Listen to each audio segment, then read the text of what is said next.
Herkese merhabalar canlar. Ortam bayağı rüzgarlı. İnşallah sesim rahat bir şekilde sizlere ulaşır.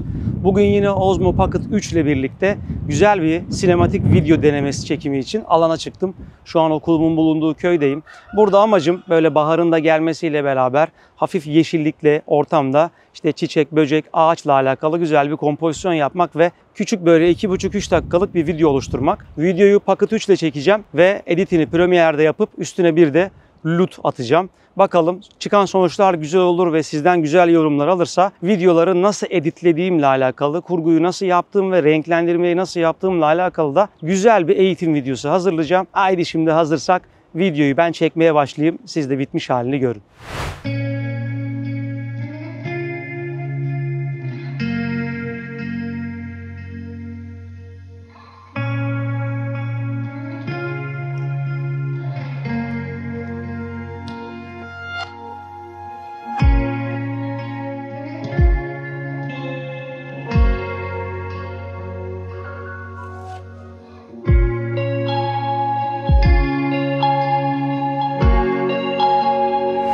Çekimleri şimdi tamamladım. Hava gerçekten çok değişken bahar olmasına rağmen. Bazen bulutlar geldi, bazen hava tamamen açtı ama bence ikisi de çok iyi oldu. Güzel görüntüler yakaladığımı düşünüyorum. Şimdi bilgisayara görüntüleri aktarıp hemen kısa yoldan editlemeyi tamamlayacağım. Bakalım ortaya ne çıkacak. Haydi izleyelim.